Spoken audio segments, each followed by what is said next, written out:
بسم اللہ الرحمن الرحیم۔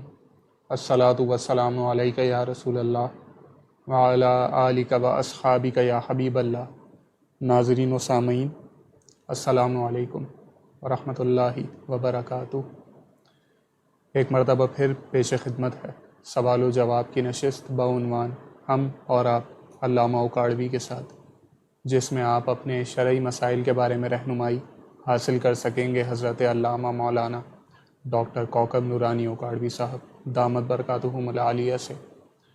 آپ ایک عرصہ دراز سے دنیا بھر میں مسلک حق کے حقیقی ترجمان کی حیثیت سے خدمات سر انجام دے رہے ہیں۔ آئیے ہم مل کر انہیں خوش آمدید کہتے ہیں۔ السلام علیکم ورحمۃ اللہ وبرکاتہ۔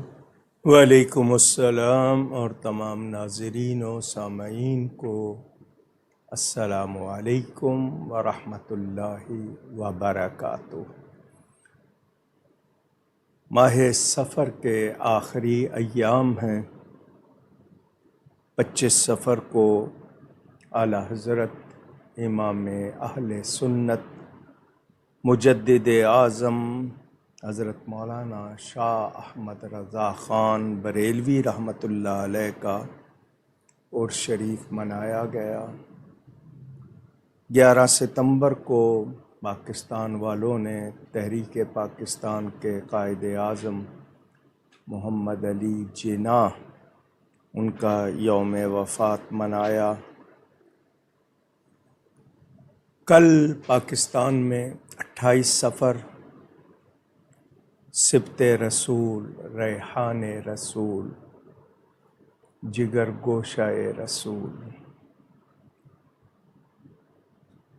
جنت کے نوجوانوں کے سردار سیدنا امام حسن رضی اللہ تعالی عنہ کا یوم وصال۔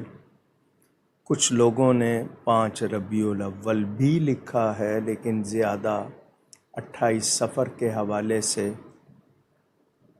پھر امام ربانی، امام مجدد الف ثانی حضرت سیدنا شیخ احمد فاروقی سرہندی رضی اللہ تعالی عنہ، ان کا بھی یوم وصال، یوم عرس۔ 29 سفر کو تاجدار گولڑا حضرت سیدنا پیر مہر علی شاہ صاحب گولڑوی رحمۃ اللہ تعالی علیہ کا سالانہ عرس منایا جائے گا۔ انشاءاللہ کل جمعہ کے اجتماع میں ان ہستیوں کی بارگاہ میں ہدیہ عقیدت پیش کروں گا۔ آپ حضرات بھی اپنے اپنے مقام پر ایصال ثواب کیجئے گا۔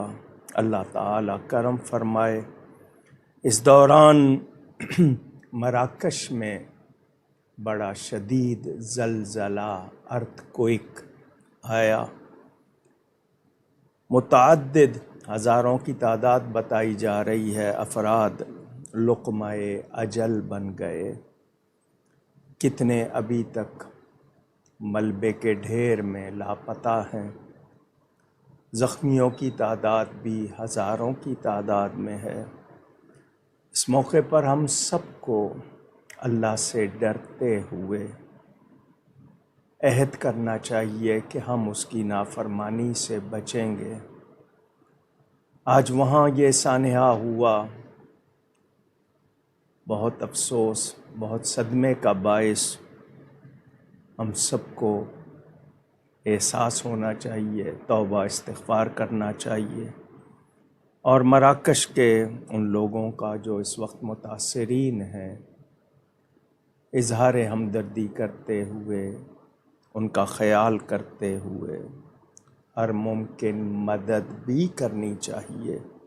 خاص طور پر اسلامی ممالک کو اس موقع پر جو کچھ ہو سکے تعاون کرنا چاہیے۔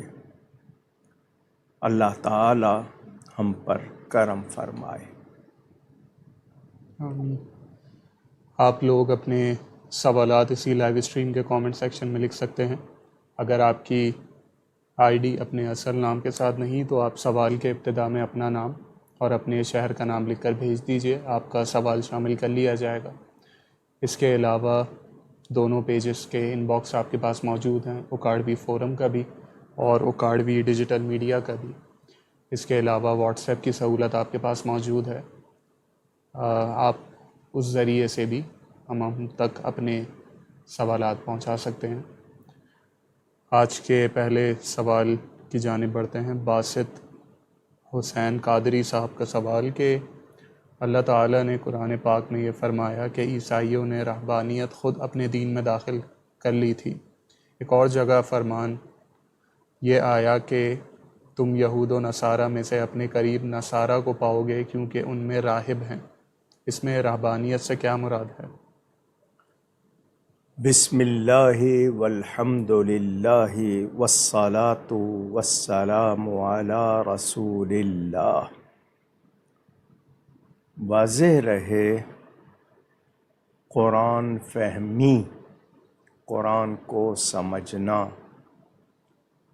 بغیر استاد کے آسان نہیں ہے۔ آپ کسی کی شاعری پڑھتے ہیں تو اس کی شرح لیتے ہیں اور کوشش کرتے ہیں کہ اس شاعر کے اصل تخیل کہ اس کے خیال تک پہنچیں، صحیح اس شعر کو سمجھیں۔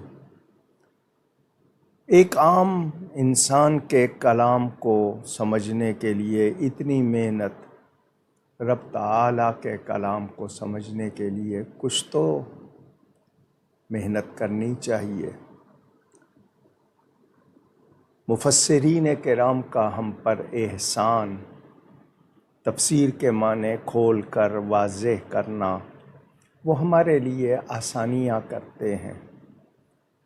یہ صحیح بات ہے کہ کچھ مفسرین کہلانے والوں نے قرآن کی تفسیر کی بجائے اپنی رائے بیان کی، اپنی تفسیر کی، لیکن صحیح مفسرین کی تفاسیر حضرت عبداللہ ابن عباس رضی اللہ تعالی عنہما سے لے کر آج تک ہمارے پاس صحیح تفاسیر بھی ہیں۔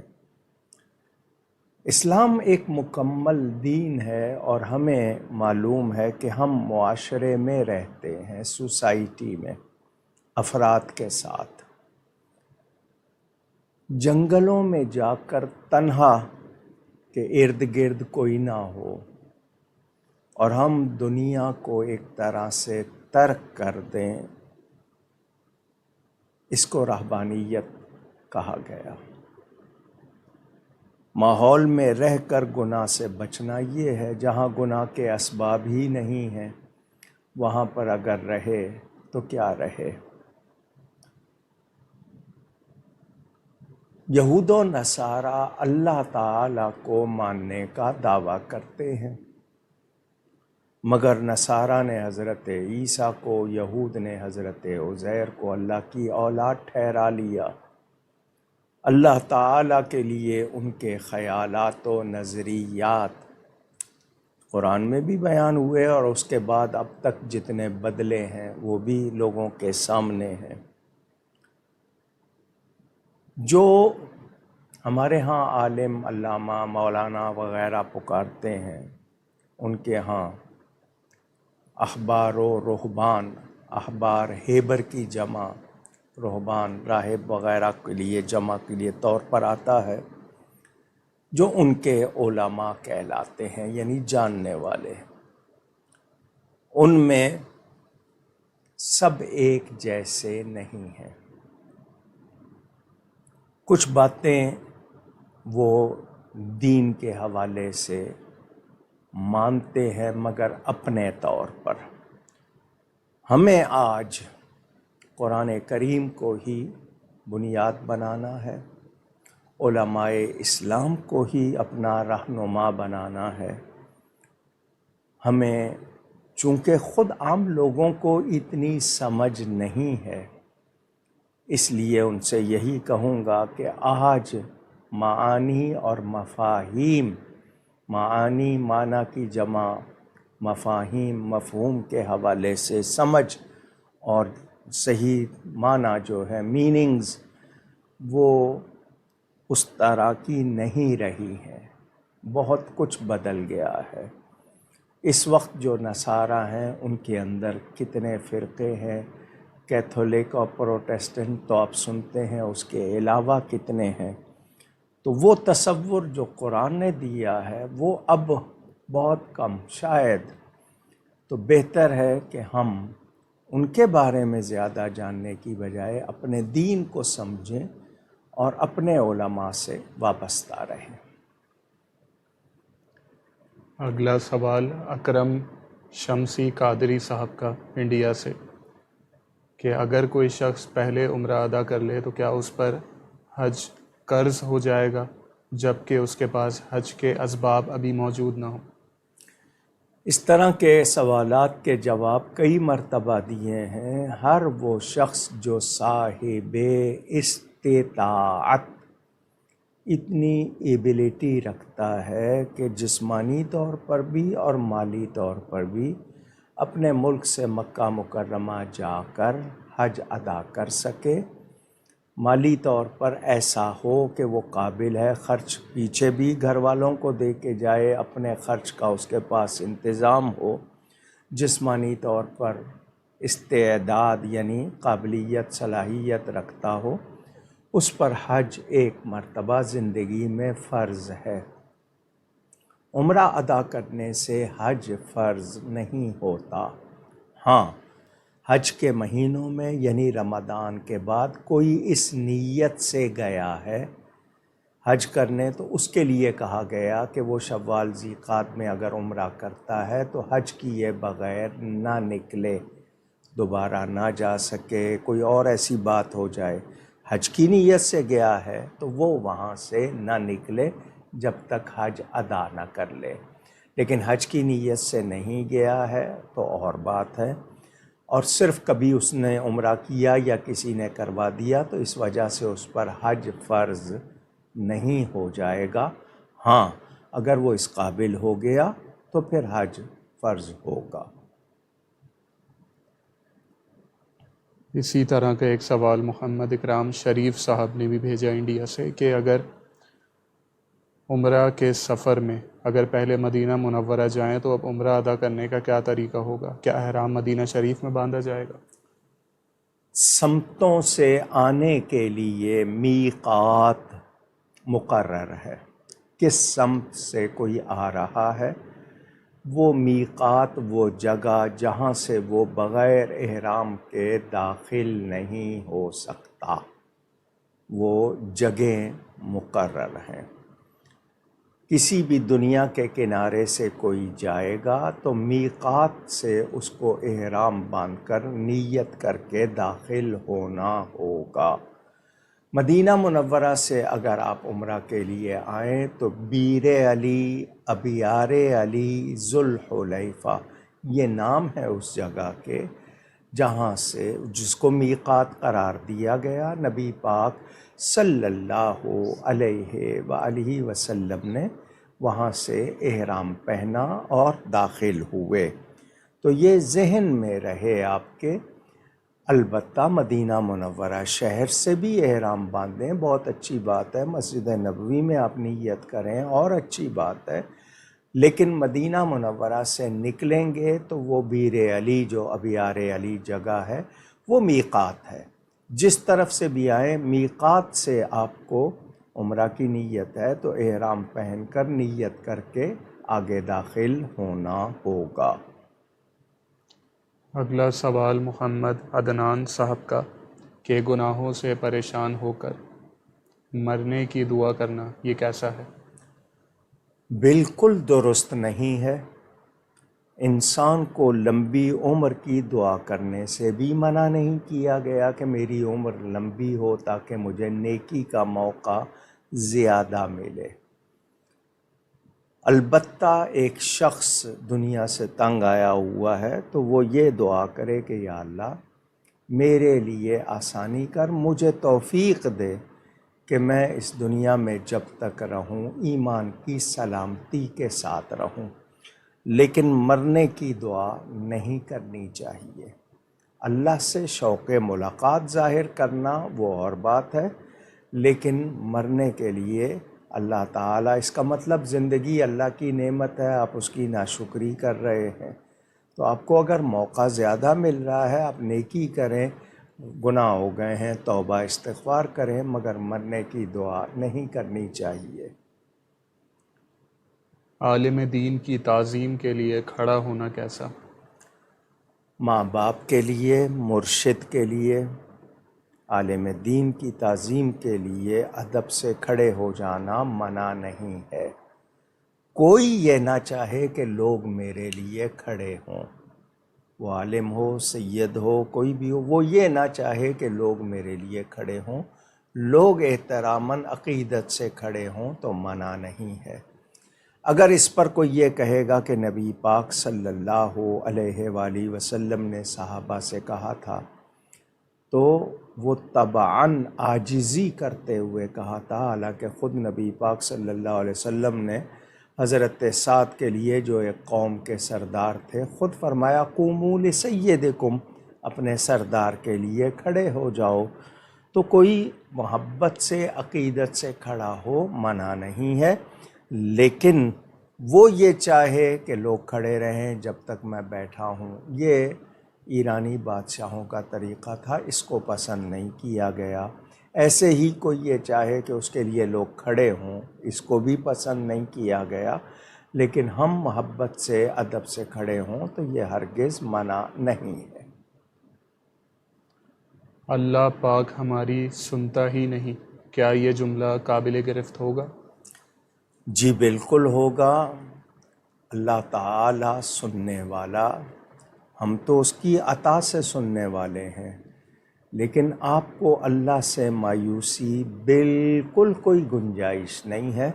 اللہ تعالی سنتا ہے۔ اب آپ کی بات پوری نہیں ہو رہی آپ کی خواہش کے مطابق، تو اس کا یہ مطلب نہیں کہ اللہ سن نہیں رہا۔ ہو سکتا ہے آپ کے لیے اس سے بہتر ہو، یا وہ وقت صحیح نہ ہو آپ کے لیے، وہ اللہ کی حکمتیں ہیں، مگر آپ کا اللہ کے لیے اس طرح بدگمانی کرنا یہ آپ کے ایمان کے لیے خطرہ ہے۔ ایسی بات بالکل نہیں کہنی چاہیے۔ رفیق صاحب کا سوال کہ کیا ختم غوثیہ پڑھنے کے لیے 11 افراد کا ہونا لازمی ہے یا اکیلا بھی پڑھا جا سکتا ہے؟ جی اکیلے بھی پڑھا جا سکتا ہے۔ 11 افراد زیادہ ہوں تو وہ بانٹ لیتے ہیں، مثلا ایک کلمہ 11 مرتبہ پڑھنا ہے تو وہ ایک مرتبہ پڑھ لیا 11 افراد نے، تو 11 ہو گیا۔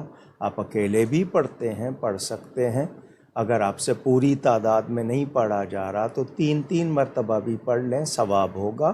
اکیلے بھی پڑھ سکتے ہیں۔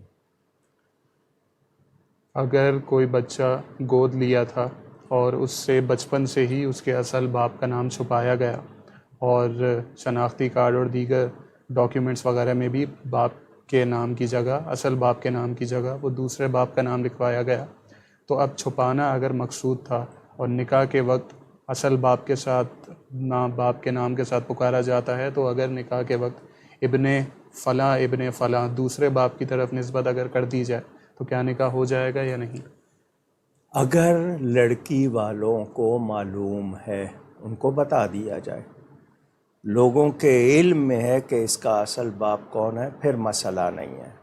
اگر علم نہیں ہے تو وہی نام پکارنا ہوگا، اور اس بچے کو بھی پہلے سے بتا دیا جائے کہ نہیں تو متبنہ کہا جائے، جس کو ایڈاپٹیڈ کہتے ہیں، ایڈاپٹیڈ بائی، اس کے جگہ اس نام لے دیا جائے۔ لیکن ان کو معلوم نہیں ہے تو پھر غلط ہوگا، ان کو پہلے سے بتا دیا جائے، سمجھا دیا جائے۔ پھر اس صورت میں اگر وہ پکارتے ہیں تو متبنہ کہہ کے پکاریں۔ ادعوہم لآبائہم هو اقسط عند اللہ، قرآن میں ہے کہ ان کو ان کے نام کے ساتھ ہی، صحیح باپ کے نام کے ساتھ پکارو، یہی اللہ کے نزدیک صحیح ہے۔ تو ایسا کرنا چاہیے، آپ بچے کو بھی بتائیں اور سسرال کو بھی بتائیں۔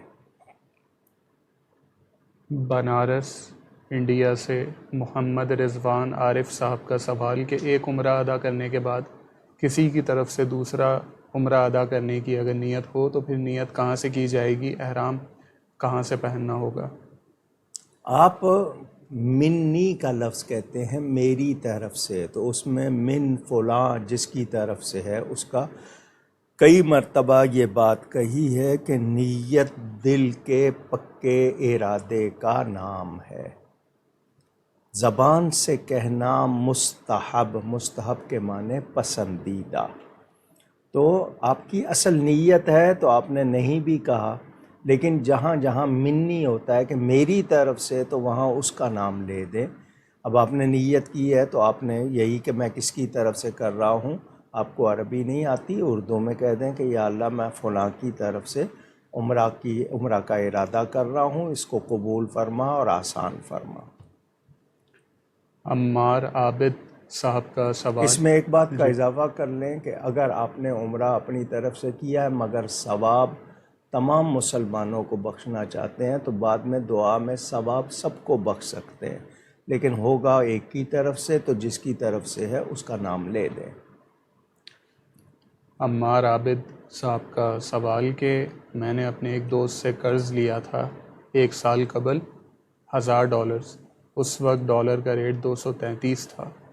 اب جب میں پیسے واپس کر رہا ہوں تو اسی ریٹ کے مطابق کر رہا ہوں جو کہ 1 سال پہلے تھے 233، جبکہ ابھی 300 ہیں. تو کیا میرا ایسا کرنا درست ہوگا؟ آپ نے ڈالر لیے تھے یا پاکستانی رقم اس کے بدل اس سے طے کی تھی؟ اگر ڈالر لیے ہیں تو ڈالر ہی دینے ہیں، بھلے رقم اس کا بازار میں ریٹ کچھ ہو. اور اس وقت طے ہو گیا تھا کہ نہیں آپ یہ اتنے پیسے اس وقت ہیں، مجھے اتنے دیں گے، یہ رقم دیں گے. اس وقت اگر یہ چیز طے نہیں ہوئی ہے تو آپ کو ڈالر ہی دینے ہیں، بھلے اس کا ریٹ کچھ بھی ہو. لاس اینجلس سے سمینہ راوڈہ صاحبہ کا سوال کہ نماز کی ہر رکعت میں سورہ پڑھنے کی ترتیب بتا دیجیے، اور ترتیب کا کیا مفہوم ہے؟ ترتیب کا مفہوم یہ ہے کہ قرآن کریم میں جس ترتیب سے سورتیں ہیں، بعد والی سورت پہلے نہیں پڑھے. یہ ہے مراد ترتیب سے، کہ جو سورت ترتیب میں قرآن میں پہلے ہے وہ پہلی رکعت میں، جو بعد میں ہے وہ دوسری رکعت میں. یہ مراد ہے، یعنی بعد والی پہلے پڑھیں اور پہلے والی بعد میں پڑھیں تو یہ غلط ترتیب ہوگی، ایسا نہیں کرنا چاہیے. فجر کی نماز کے بعد قرآن کی تلاوت کے دوران سجدہ تلاوت آ جائے تو کیا سجدہ کر سکتے ہیں؟ نماز آپ پڑھ رہے ہیں خود، آپ اسی وقت خود بھی سجدہ کر سکتے ہیں. جماعت کے ساتھ ہو رہی ہے تو امام کے مطابق رہیں گے. امام کر رہا ہے تو آپ کو بھی کرنا ہے، اور امام اس کا ساتھ نیت کر لیتا ہے کہ وہ اس میں نماز میں وہ اس کے مطابق ہوگی. لیکن آپ پڑھ رہے ہیں، سجدہ آپ نے ایسی صورت پڑھی جس میں آیت سجدہ آئی تو آپ اس وقت سجدہ کر سکتے ہیں. اللہ اکبر کہہ کے جانا، کھڑے ہو کر سجدہ کرنا ابتدا کرنا بہتر ہے. کوئی بیٹھ کے بھی کر لے گا، لیکن اللہ اکبر کہنا مست ہے. اللہ اکبر کہے بغیر سجدہ کر رہا ہے تو وہ نہیں، اس کو اللہ اکبر کھڑے ہو کے جاتا ہے سجدے میں تو بہت اچھی بات ہے. بیٹھ کے بھی کر لیتا ہے اللہ اکبر کہہ کے تو سجدہ ہو جائے گا. اپنی نماز میں آپ کے آئے آپ کر سکتے ہیں، جماعت میں امام کے ساتھ کریں گے. امام نے نہیں کیا ہے، اس کے فوراً بعد رکوع یا سجدہ آ گیا، امام نے نیت کر لی ہو نہیں کیا تو آپ الگ سے سجدہ کر لیں. قرآن پاک پڑھتے وقت ان کا سوال تھا، غالباً یہ مکروہ وقت کے حوالے سے تو نہیں جی، فجر کے بعد؟ اس میں یہ ہے نا کہ جن وقتوں میں آپ تلاوت کر رہے ہیں اسی وقت کرنا چاہیں تو اس میں یہ ہے کہ آپ کو نفل نماز نہیں پڑھنی چاہیے. لیکن یہ کہ اگر آپ نے ایسا بھی کو پڑھتے ہوئے، قرآن پڑھتے ہوئے، نماز پڑھتے ہوئے آیات سجدہ آئی ہے اسی وقت کر لیں، بعد میں بھی کر سکتے ہیں، لیکن نماز میں آیا تو اسی وقت کرنا بہتر ہے. وضو کرتے ہوئے پاؤں جب دھوئیں گے تو صرف الٹے ہاتھ کا استعمال کریں گے یا پھر سیدھا ہاتھ بھی استعمال کیا جا سکتا ہے؟ دونوں کر سکتے ہیں، کیونکہ آپ دھو رہے ہیں. کچھ لوگ بائیں وہ نیچے کی طرف جب پھیرتے ہیں تو وہ یعنی تلووں پہ جب پھیرتے ہیں تو بایاں ہاتھ، لیکن آپ سیدھا ہاتھ بھی کر لیں، اس کے بعد ہاتھ دھو لیجئے. ارم صاحبہ کا سوال کہ قرآن پاک میں ہے کہ نیک لوگوں کو نیک بیویاں ملیں گی اور بدکاروں کو بدکارہ. تو اب میرا سوال یہ ہے کہ بہت سے ایسے لوگ بھی ہیں جن کی بیویاں نیک ہیں لیکن وہ خود بدکار، اور بہت سے ایسے بھی ہیں جو خود نیک ہیں لیکن بیویاں بدکار. تو اب اس کا کیا مفہوم نکلے گا اس میں؟ الطیبات للطیبین اور الخبیثات للخبیثین کے الفاظ ہیں، پاک اور پلید، ستھری اور گندی. یہ مراد ہے۔ تو ذہن میں رہے کہ آپ نے انتخاب کیا ہے تو آپ نے کیوں نہیں اس چیز کو دیکھا۔ اب اگر کسی کا ہے، ایک ہوتا ہے عملی طور پر، ایک ہوتا ہے عقیدے کے طور پر۔ عقیدے میں خرابی ہے، اور خرابی کس حد تک ہے؟ ایسی حد تک تو نہیں کہ نکاح قائم ہی نہ ہو، اور اگر یہ کہ کوئی بد عمل ہے، اس نے توبہ کر لی ہے تو اس کے لیے اللہ معاف کرنے والا ہے، لیکن آپ کا انتخاب ہمیشہ اچھا ہونا چاہیے۔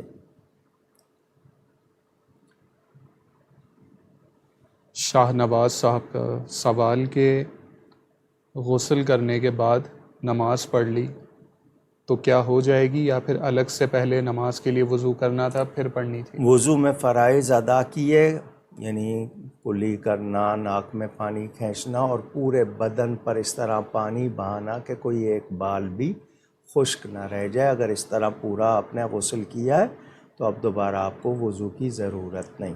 اور اگر آپ نے یہ اس میں کلی نہیں کی، ناک میں پانی نہیں کھینچا، تو وہ پورا نہیں ہوا۔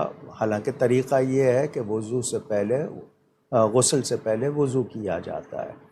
اب یہ ہے کہ آپ کا کون سا غسل، ایک غسل جو ہے آپ پر واجب ہے، ایک آپ نے ایسے ہی ٹھنڈک کے لیے کیا ہے۔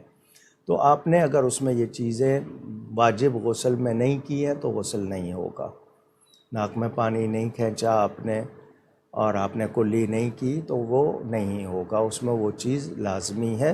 صرف ویسے پانی بہایا ہے آپ نے ٹھنڈک کے لیے گرمی سے آ کے، اور آپ کو وہ واجب غسل نہیں تھا، تو اس میں آپ کا ہو جائے گا۔ لیکن یہ کہ پہلے اگر آپ یہ کام کر لیں ساتھ تو اس میں کوئی شک نہیں رہتا۔ عمران علی صاحب کا سوال حیدرآباد سے، یہ نعت کا ایک شعر ہے، اس کا حکم بیان فرما دیجئے۔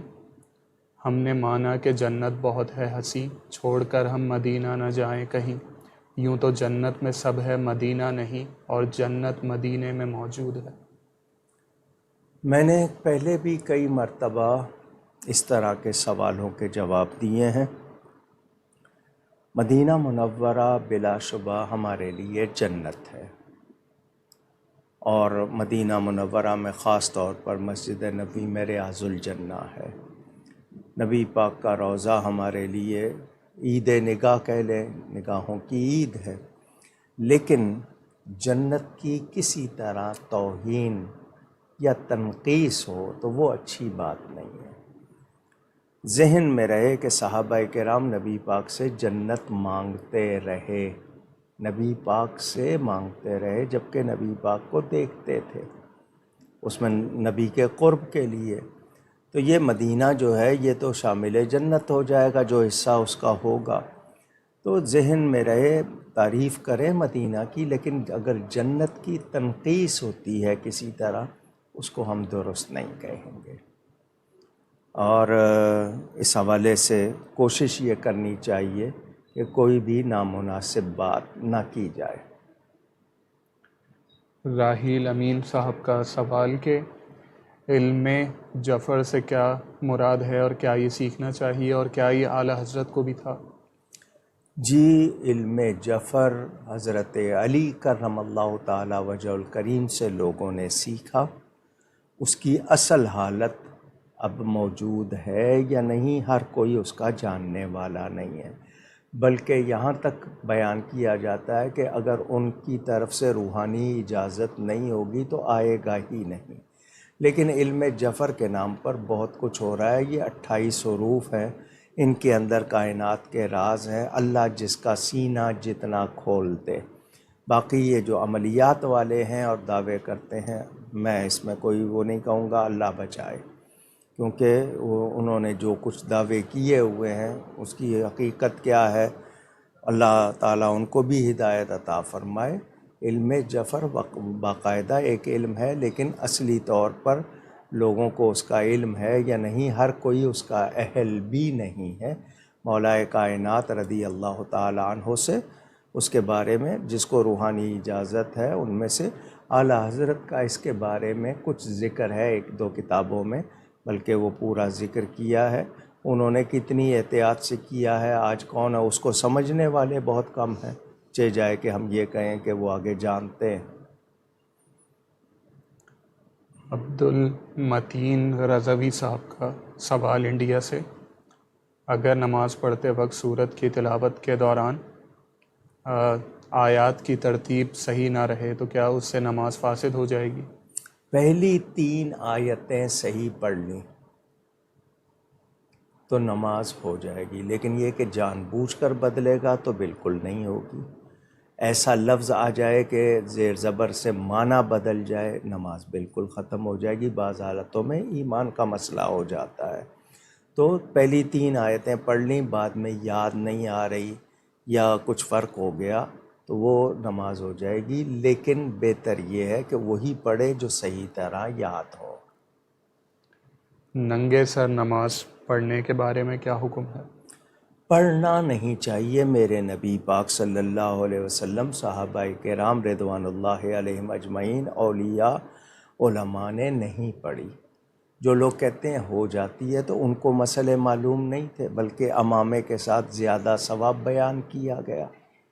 تو ہمیں ننگے سر نماز کبھی مجبوری ہے نہیں ہے۔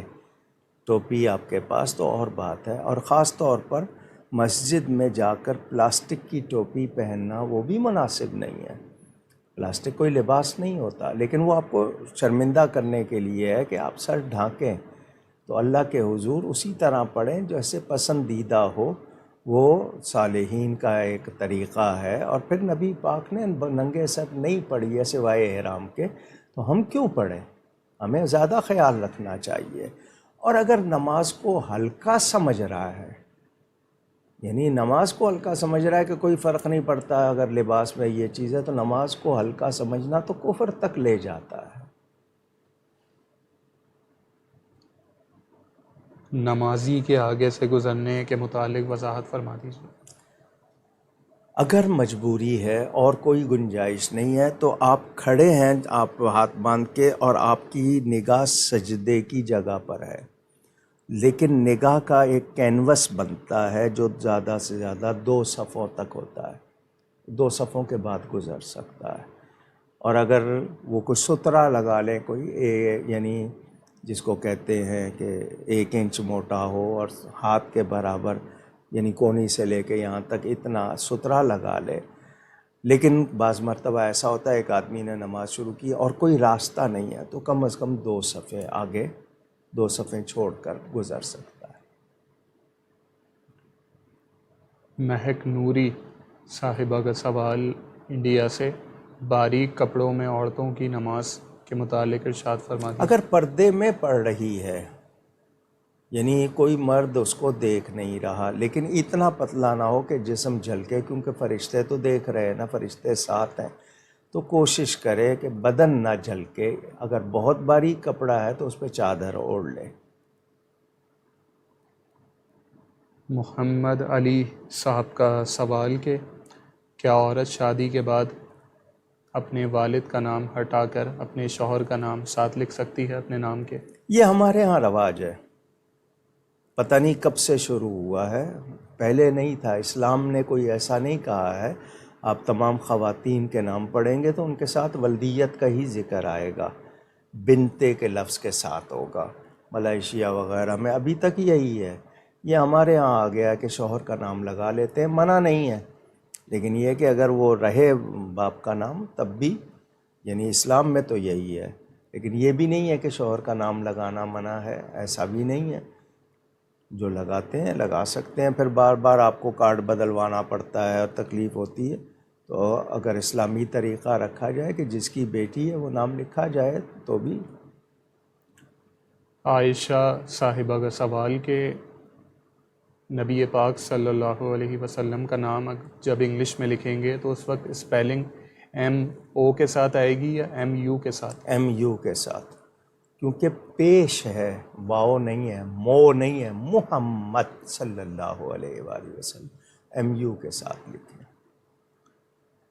شعیب صاحب کا سوال کہ اگر بیوی انتقال کر جائے اور اولاد بھی نہ ہو تو اس کی ملکیت میں شوہر کا کتنا حصہ ہوگا اور ہوگا بھی یا نہیں؟ یہ میراث کے جو سوال ہوتے ہیں نا، یہ اب انہوں نے مختصر پوچھا۔ اب اس عورت کے اولاد نہیں ہیں، بہن بھائی کتنے ہیں؟ دوسرے لوگ کتنے ہیں وہ ساری تفصیل چاہیے ہوتی ہے.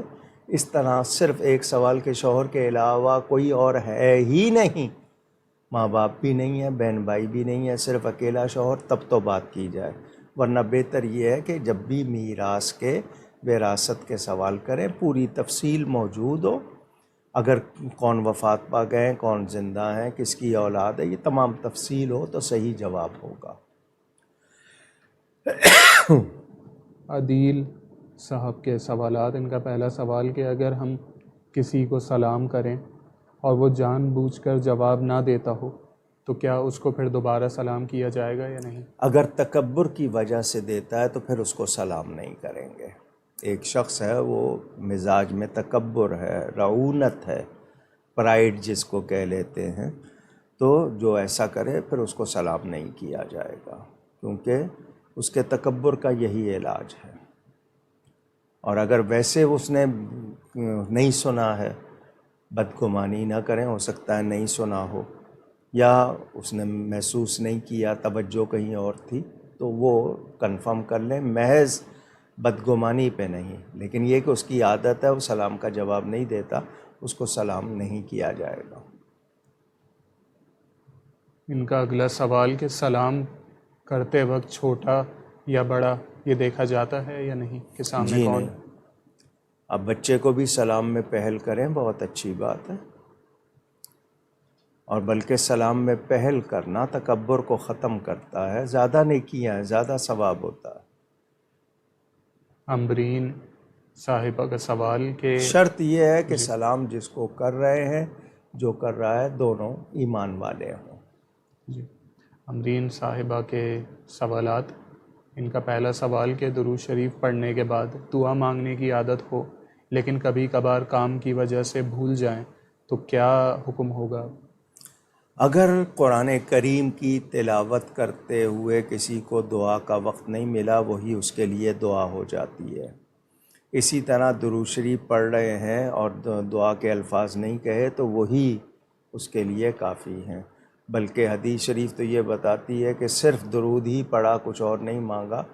حضرت ابی ابن کعب رضی اللہ تعالیٰ عنہ والی روایت موجود ہے. صحابی نے پوچھا تھا میں دعا کروں تو کتنا ٹائم درود شریف پڑھوں اور کتنے ٹائم دعا کروں؟ تو فرمایا درود زیادہ کر لے، تیری یہ بہتر. تو پوری دعا درود شریف.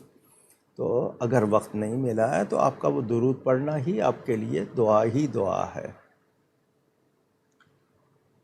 ان کا اگلا سوال کہ 12 ربیع الاول شریف کے دن لوگ لنگر اونچے ٹرک سے پھینکتے ہیں، اس بارے میں رہنمائی فرما دیجیے. گناہ ہے، رزق کی بے حرمتی گناہ ہے، اور اس طرح دینا یہ غلط طریقہ ہے. ادب سے ہونا چاہیے، لینے والے بھی اور دینے والے بھی. پھینکنے کی کوئی گنجائش نہیں ہے. جو کرتے ہیں بجائے ثواب کے گناہ کما رہے ہیں، بالکل نہیں.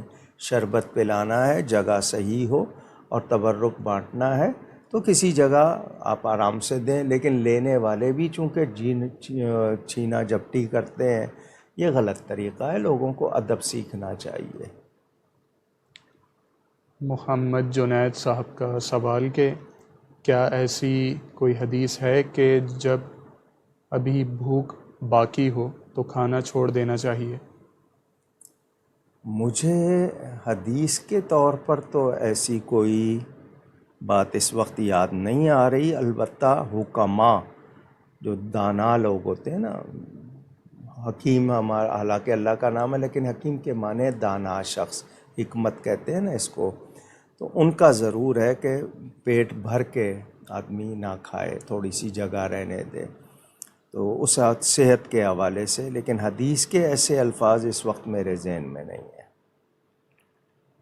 طاہا صدیقی صاحب کا سوال کہ ایلینز کے بارے میں اسلام کیا کہتا ہے؟ کیا ہماری کتابوں میں اس کا کوئی ذکر ملتا ہے؟ کیا دلچسپی ہے آپ کون سے انسانوں کے بارے میں معلوم کریں؟ آپ دوسری مخلوق کے بارے میں جاننا چاہتے ہیں. اللہ کی کہاں کہاں کتنی مخلوق ہے، کس حال میں ہے، ہم نہیں جانتے. بے شمار مخلوق ہے، وہ کس حال میں ہے، کہاں ہے. لیکن یہ جو آپ کو دکھایا جاتا ہے ٹی وی وغیرہ پر جس طرح، یہ ضروری نہیں ہے کہ ایسا بھی ہو. تو انسان کو، میں نے کہا نا، غیر ضروری باتیں سیکھنے کا شوق کیوں ہے؟ میں اس موقع پر ایک بات کہنا چاہتا ہوں. ہمارے بہت سے T V channels, private channel جن کو نجی کہتے ہیں، یوٹیوب پہ بنائے ہوئے ہیں، کچھ ویسے چینلز ہیں، ان مسائل کو ذکر کر رہے ہیں جن کو بیان کرنے کی کوئی ضرورت نہیں، بجائے لوگوں کو دین میں مضبوط کرنے کے منتشر کر رہے ہیں. منتشر کا مطلب بکھیر رہے ہیں. تو ایسے سوال کرنے جن کا نہ ہم سے پوچھا جائے گا، نہ ہم ان کے مکلف ہیں، تو ایسی بحثوں سے، ایسے سوالات سے بچنا چاہیے. آپ عوام کو یعنی کوئی صحیح طرف نہیں لا رہے، بلکہ آپ ان کے مزاج بگاڑ رہے. اس میں بے ادبی کی کتنی گنجائش نکل رہی ہے، اس میں عقیدے خراب ہونے کا کتنا وہ چانسز ہے، اور ساتھ ساتھ لوگوں کا دین سے دور ہٹنے کا رجحان. تو یہ جتنے لوگ ایسے کر رہے ہیں، فلاں وقت ایسا کیوں ہوا، کوئی ضروری نہیں ہے. ہمیں فرائض واجبات جو ہمارے لیے، ہم پر حقوق ہیں، ہمارے فرائض ہیں، وہ معلوم نہیں ہیں، اس پر توجہ نہیں ہے، اور غیر ضروری آبھاس کی جا رہی ہیں، تو ان سے بچنا چاہیے. مظفر صابر صاحب کا سوال کہ چائلڈ میرج کے بارے میں اسلام کیا کہتا ہے؟ اگر ولی جو ہوتے ہیں نا، باپ ہے، دادا ہے، یا گھر کا بزرگ ہے، وہ بچپن میں کسی کا نکاح کر دیتے ہیں، نکاح ہو جاتا ہے، لیکن اس میں بہت زیادہ آج کل مسائل، بچے بڑے ہوئے، مزاج بدل گئے، اس کے بعد اگر بالفرض انگیجمنٹ، جس کو منگنی یا خطبہ کہتے ہیں، وعدہ کیا اور پھر وہ بچوں کا مزاج بدل گیا، تو اس بنیاد پہ بول چال بند ہو جاتی ہے، لوگوں میں دوریاں آ جاتی ہیں، کتنی اور خرابیاں اور گناہ کے سلسلے ہو جاتے ہیں، قطع رحمی وغیرہ. تو بہتر ہے ایسا نہ کیا جائے. بچے بالغ ہو جائیں تو ان کی پسند کو بھی پیش نظر رکھا جائے. تو لیکن یہ کہ اگر بچپن میں کر دیا بزرگوں نے اور بچے لاج رکھتے ہیں، بہت اچھی بات ہے، لیکن زبردستی نہیں ہونی چاہیے. فروا انصاری صاحبہ کا سوال کہ بھارتیوں اور پاکستانیوں کا آپس میں نفرت رکھنا کیسا ہے؟ کیا جنگ کو بنیاد بنا کر ایک دوسرے کی تذلیل کرنا جائز ہوگا؟ یہ سیاست کے نام پر انسان دوستی کو بھی ختم کیا جا رہا ہے. اسلامو فوبیا کے نام پر جو غیر مسلم مسلمانوں کے ساتھ دنیا بھر میں کر رہے ہیں. آپ کے ہاں وہ ایک کرکٹر ہے، خالد لطیف نام بتایا گیا، 5 سال پہلے انہوں نے کوئی بات کہی تھی، اب اس پر ان کو 12 سال کی سزا سنا دی گئی ہے. آپ کے ہاں اتنی جرأت ہے؟ آپ کسی غیر مسلم کرکٹر یا سنگر یا کسی کے خلاف ایسی بات آپ فیصلہ کر سکتے ہیں؟ آپ تو اپنے دشمن کو خود دشمنوں کے حوالے کر دیتے ہیں اور بڑا شرمندہ ہوتے ہیں. یہ دنیا میں نفرتیں دیکھیں، علاقے کی بنیاد پر نہیں ہے. ہمارا یعنی مذہب کیا ہے؟ وہ مذہب نہیں سکھاتا آپس میں بیر رکھنا. ہاں، ایمان کا مسئلہ آئے گا، وہ بنیادی چیز ہوگی، اس میں کوئی رعایت نہیں. لیکن یہ کہ یہ ہندی ہے، یہ رومی ہے، یہ جاپانی ہے، یہ ان کے لیے پھر آپ کے پاس کیوں نہیں ہے؟ یہ بہت زیادہ برا ماحول بنا دیا گیا ہے. اور ایک طرف وہ کیا کہتے ہیں، پاک چین دوستی کے لیے، اسی طرح دوسرے ملکوں کی دوستی کے لیے اس میں تو باقاعدہ بڑھ چڑھ کر نمایاں کہ جی ہمارا کون سا دوست ہے، اس کے لیے خاص لفظ استعمال کیے جاتے ہیں. تو یاد رہے، ایمان والے کا دوست ایمان والا ہے، لیکن ملکی بنیاد پر وہ ایک انسانی یا ویسے رشتہ ہوتا ہے. نفرت کی اس میں گنجائش تب ہو کہ وہ ظلم پایا جائے، شدت. اب ان کو بھی سکھایا جا رہا ہے، یہاں پر بھی وہی چیز. حالانکہ آپ کو ہنسنے کی بات ہے، بلکہ رونے کا مقام ہے کہ اپنے یوم آزادی پہ ان کے گانے گا رہے ہوتے ہیں، یوم کشمیر مناتے ہوئے ان کے گانے گا رہے ہوتے ہیں. تو عوام میں اس طرح کی نفرت کو پھیلانا یہ غلط بات ہے. ہاں، ایمان کی بنیاد پر جب آئے گی بات، اس وقت غیر مسلم کے لیے مسلمان کے پاس رعایت نہیں ہوتی. لیکن اس کے علاوہ آپ ان سے کاروبار کرتے ہیں دنیا بھر سے، ان کے جب مصنوعات آپ کے ہاں آتی ہیں، آپ کی ان کے ہاں جاتی ہیں، اور کتنی چیزیں ہیں، یہ جی حیدرآبادی انداز ہے، یہ بھوپالی انداز ہے، یہ لکھنوی انداز ہے کپڑوں کے، دوسری چیزوں کے، آپ کے یہاں. اور پھر جو بھی ان علاقوں کے رہنے والے یہاں آئے ہوئے ہیں تو ان کے رشتہ دار وہاں پہ ہیں. تو پتہ نہیں یہ کب یہ سلسلہ. اب آپ ان کی کیا بات کریں، آپ اپنی بات کریں. آپ کے ملک میں سیاست دانوں نے دوسروں کے لیے کون سی زبان استعمال کی ہے؟ کیا تہذیب سکھائی ہے؟ گالیاں دینا سکھایا، نفرت کرنا سکھایا، بلکہ ان سے لڑنا جھگڑنا سکھایا ہے. کیا ہے یہ؟ ایسے لوگ کیا لیڈر ایسے ہوتے ہیں؟ ان کو لیڈر کہا جائے؟ جس کو چاہا غدار کہہ دیا کہ وہ جناب ایسی مثالیں دیتے ہیں، یعنی جانوروں کی طرح. کوئی میںڈک کہہ رہا ہے، کوئی خرگوش کہہ رہا ہے، کوئی کچھوا کہہ رہا ہے، کوئی کیا کہہ رہا ہے.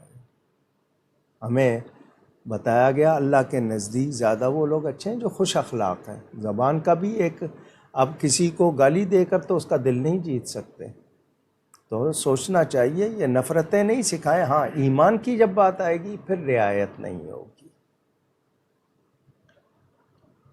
اسرار علی صاحب کا سوال کہ عوام نے بجلی کے بلوں کو نہ بھرنے کی جو مہم شروع کی ہوئی ہے، کیا ان کا ایسا کرنا درست ہے؟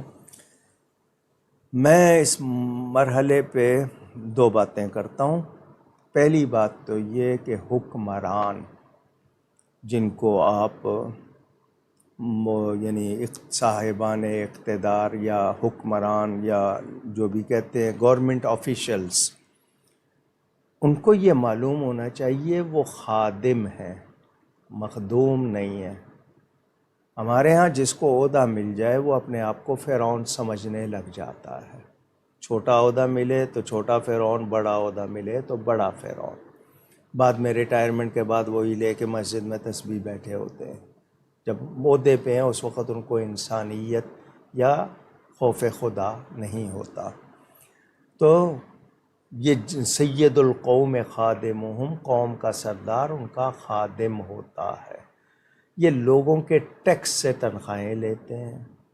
ان کے مناصب خدمت کے لیے ہیں، چودراہٹ کے لیے یا افسر شاہی کے لیے نہیں ہے، نوکر شاہی کے لیے نہیں ہے. پہلی بات ہو گئی. دوسری بات یہ کہ ملک میں جو لوگ نمائندے بن کر جاتے ہیں، آپ کے ہاں ایک طریقہ ہے انتخابات کا جس کو آپ الیکشن کہتے ہیں، اس میں آپ نمائندے چنتے ہیں کہ یہ ہماری آواز بنیں گے، جبکہ وہ آپ کی آواز نہیں بنتے. وقتی طور پر باتیں ان کے اپنے مراد، صدر صاحب کی تنخواہ اتنی بڑھا دی گئی ہے فلانے کے لیے، ممبروں کے لیے. ان کے وہاں پر جو کیفیٹیریا جو ہے، کینٹین ہے جو اسمبلی میں، ان کو کس ریٹ پہ ملتا ہے؟ کیا اس ریٹ پہ عوام کو مل رہا ہے؟ کیا ان میں سے کسی کا لباس، کسی کی گاڑی آپ نے شادی دیکھی ہے؟ ان کے تعیشات، ان کے پارلیمنٹ لاجز جو ہیں وہ کیا کچھ کرتے ہیں؟ جب جاتے ہیں وہاں سے تو چیزیں تک اٹھا کے لے جاتے ہیں، گملے تک اٹھا کے لے جاتے ہیں، فرنیچر لے جاتے ہیں. یہ ساری باتیں ہمارے سامنے ہیں. تو اب ایسے میں یہ حکومت کے ظالمانہ ٹیکس یہ ادا نہ کرنا، اس کے لیے ضروری ہے کہ ہم فساد کی صورت نہ کریں بلکہ احتجاج ایسا ہو کہ حکمران مجبور ہو جائیں. اب IMF، وہ جو انٹرنیشنل مانیٹری فنڈ جس کے لیے آپ لوگ بھیک منگے بنے ہوئے ہیں، گداگر بنے ہوئے ہیں، سود پہ پیسہ مل رہا ہے اس پہ آپ شکر کر رہے ہیں، خوشیاں منا رہے ہیں. میں پوچھنا چاہتا ہوں، آپ نے اپنے فرام A to Z، صدر مملکت سب سے بڑا عہدہ ہوگا، اس سے لے کر ایک کلرک تک، ان کی مراعات کیا ہیں؟ 20 لاکھ کی تنخواہ والے کو 2000 یونٹ فری ہیں، اور 10,000 کی تنخواہ والے کو جناب آپ نے ٹیرف رکھا ہوا ہے 200 یونٹ پہ اتنا، اور اس کے بعد اتنا. ایک بھی بڑھ جائے تو آپ اس کو اگلے ٹیرف میں ڈال دیتے ہیں. یہ ظلم کرنے والے مریں گے نہیں؟ اور انصاف کی کرسی پہ جو بیٹھے ہیں ان کو نہیں پتا کہ انہوں نے بھی کسی عدالت میں پیش ہونا ہے؟ یا جو بھی ذمہ دار ہیں، طاقتور ہیں، ان کو نہیں پتا کہ وہ بھی کسی کے سامنے پیش ہوں گے؟ تو یہ جو اس وقت لوگوں کا صرف بجلی کے بل، آپ لوگ غلط نمائندے کیوں چنتے ہیں؟ ایک ایک کی رپورٹ آ رہی ہے، فلانے کے گھر سے اتنا نکلا، ڈپٹی کمشنر کے یہاں سے اتنا، فلانے ایم پی اے کے یہاں سے اتنا، ایم این اے کے یہاں سے اتنا، ایرانی تیل کی اسمگل میں 19 یا 29 سیاستدان کی لسٹ آ گئی۔ کیا ہو رہا ہے؟ جس پر کرپشن کے جتنے بڑے الزام ہیں 1 روپیہ نہیں ملتا، اس کی تشہیر پر اس پر اربوں روپے لگا دیتے ہیں۔ فلانے نے اتنا لیا ہے، فلانے نے اتنا، اس کا تو ذکر کرنے پہ اتنے خرچ ہو رہے ہیں، میڈیا کو کتنے دیے جا رہے ہیں، ساری چیزیں سامنے آ رہی ہیں۔ مجھے بتائیں یہ معاشرہ کیسے چلے گا؟ کوئی سائیکل چور ہے تو عہدیدار بن گیا، کوئی دوسرا چور ہے تو عہدیدار بن گیا، یہ ساری باتیں سامنے آ رہی ہیں یا نہیں آ رہی ہیں؟ ہم اس وقت احتجاج کریں کہ کسی بھی غلط قانون کو نہیں چلنے دیں گے، متحد ہو کر قوم پرامن احتجاج کرے، اس کا حق ہے۔ اور حکمرانوں کو سننا ہوگا۔ ابھی پھر خبریں آ رہی ہیں کہ جی 20 روپے پیٹرول کی قیمت بڑھائی جائے گی، بجلی دے نہیں رہی ہیں اس پہ بھی بڑھانے کا آ گیا۔ کیوں؟ اور اس پر کسی کی طرف سے نہیں ہے کہ جس کو فری یونٹ دیے جاتے ہیں اس میں اتنے کم کیے جائیں گے، نہیں ہے۔ عوام کو نچوڑنا ہے تو ایسے حکمران جو ہیں وہ ظالم ہیں، وہ ظالم ہیں، وہ ظالم ہیں، اور ان کا ظلم جو ہے ان کو پتہ چلے کہ ظلم کے ساتھ معاشرے نہیں چلتے۔ اور اگر ہم لوگ کہتے ہیں نا ظلم سہنے سے بھی ظالم کی مدد ہوتی ہے، ہم اسی لیے وہ جو چاہ رہے ہیں دین کے معاملے میں۔ مجھے ایک بہت بڑا صدمہ ہوا پرسوں جب کسی نے بتایا کہ مس یونیورس میں پاکستان کو بھی شامل کیا جائے گا، لڑکیاں جائیں گی، برہنہ ہوں گی، اور ان کو مسلمان لڑکیوں کو جسمانی نمائش ہوگی، اور اس کے لیے پاکستان کا کہا جا رہا ہے کہ شامل ہوں گے۔ افسوس کی بات ہے مسلمان لڑکی اور اپنی جسم کی نمائش کے لیے اس طرح جائے، کہاں ہے اس کے ماں باپ؟ کوئی لڑکی اگر پردہ نہیں کرتی ہے اس کا باپ، اس کا بھائی، اس کا شوہر، اس کا بیٹا، چاروں سے سوال ہوگا۔ لیکن یہ کہ یہ معاشرہ پاکستان اسلام کی بنیاد پہ بنا، یہاں بے حیائی اور فحاشی ہوگی، کیسی باتیں ہو رہی ہیں؟ تو لوگ جو ہیں وہ دیوار بنے، حکمران مجبور ہوں۔ پاکستان کا مطلب کیا؟ لا الہ الا اللہ محمد الرسول اللہ صلی اللہ علیہ وآلہ وسلم۔ اسلام کے خلاف اور وطن کے خلاف یہ جتنی سازشیں ہیں، ہمیں شاید اب دشمنوں کی ضرورت نہیں رہی، خود ہی کر رہے ہیں۔ اللہ تعالی ہدایت عطا فرمائے، ہر شخص کو اپنی ذمہ داری کا احساس ہو، اور یہ جتنے بھی غلط قوانین آ رہے ہیں ان کے سامنے دیوار بنیں گے تو یہ رکیں گے، ورنہ اسی طرح یہ آپ لوگوں کا خون نچوڑیں گے، کیونکہ پاکستان نیوکلیئر پاور ہے، کسی طرح وہ ختم کرنی ہے۔ ان کو بے اسلاموفوبیا ہو رہا ہے پاکستان کے بارے میں، جو بھی معاشرہ چاہ رہا ہے۔ ابھی جی خبر آئی تھی اتنے عرب فلاں سے آئیں گے، اگلا تو آنے کو تیار نہیں ہوا۔ کیا ہماری عزت ہے؟ کہہ رہے تھے جی ہمارے پاسپورٹ کی ویلیو ہوگی، کیا ہوگی؟ کیا سلوک ہو رہا ہے؟ وہ زندہ باد کی بجائے کہہ رہے ہیں زندہ بھاگ یہاں سے، یہ نعرے لگنے شروع ہو گئے۔ افسوس کی بات ہے۔ اکبر حسین صاحب کا سوال کہ اگر شوہر حق مہر ادا کیے بغیر ہی انتقال کر گیا تو کیا بروز قیامت اس کی پکڑ ہوگی؟ اس سے مطالبہ کیا گیا تھا، کیونکہ 2 طرح کے ہوتے ہیں نا، ایک تو ہے کہ فوراً دینا ہے نکاح کے وقت، اور دوسرا یہ کہ بعد میں اس سے مطالبہ کیا گیا، نہیں ہے اس کے بدل میں اور کچھ دیا، بیوی زندہ ہے اس کو معاف کر سکتی ہے، اور اگر نہیں معاف کرتی وہ جانے۔ لیکن اس نے اتنی سہولتیں اور بہت کچھ دیا، تو اگر وہ رقم اس صورت نہیں دی اور طرح سے کئی تحفے دیے تو وہ ایک طرح سے ادا ہو جانا چاہیے۔ لیکن یہ کہ وہ کہہ کے نہیں دیا تو اس کی طرف سے اور بہت کچھ ملا ہے، بیوی زندہ ہے تو اس کو معاف کرتے ہیں۔ ثنا سعید صاحبہ کا سوال کہ ماہ ربیع الاول شریف کا استقبال کس طرح کیا جانا چاہیے؟ ہمارے پاس خوشی کا ہر وہ طریقہ جو جائز ہے وہ اپنائیں، لیکن اصل چیز ہے کہ نبی پاک صلی اللہ علیہ وسلم سے محبت کا تقاضا ان کے آنے کی خوشی کرتے ہوئے یہ پیش نظر رکھیں کہ میں ان کے مطابق کتنا ہوں، میں ان کی تعلیمات کو، ان کی سیرت کو، ان کے اسوہ حسنہ کو کتنا اپنا رہا ہوں۔ کیا میں جھوٹ بول رہا ہوں؟ کیا میں غیبت کر رہا ہوں؟ کوئی حرام کام کر رہا ہوں؟ میری کمائی غلط ہے؟ کرپشن میں ملوث ہوں؟ یہ ساری چیزیں ہم پیش نظر رکھیں. ایک شخص نشہ بھی کرے اور ساتھ میں میلاد بھی منائے، کیسی بات ہوگی؟ تو اس موقع پر اپنی برائیوں کو ترک کریں، ان کو خوش کرنے کے لیے ان کی سنت کو، ان کی سیرت کو اپنائیں. خوشی کے جائز طریقے جتنے ہیں وہ کرنے منع نہیں ہیں، لیکن دکھاوے کے لیے نہیں، دکھاوے کے لیے نہیں، دلی عقیدت کے اظہار کے لیے محبت سے. اور یہ ہے کہ ان کی سنتوں کو اپنائیں، ان کے سچے غلام بنیں، اپنے پڑوسی کو تکلیف نہ دیں، اپنے محکوم جتنے ہیں، آپ کے ماتحت جتنے ہیں، ان کے ساتھ صحیح سلوک کریں. ماں باپ کے ساتھ کیسا کر رہے ہیں، بیوی بچوں کے ساتھ کیسا کر رہے ہیں.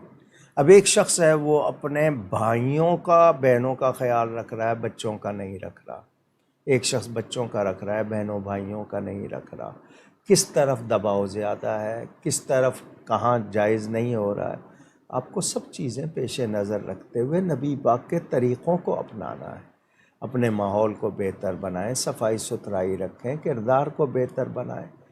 اس موقع پہ کوشش کریں 12 دنوں میں آپ روزانہ ایک ایک پارہ پڑھ لیں، 12 رکوع پڑھ لیں روز قرآن کے، 12 مریضوں کی عیادت کر لیں، 12 غریبوں کو کھانا دے دیں.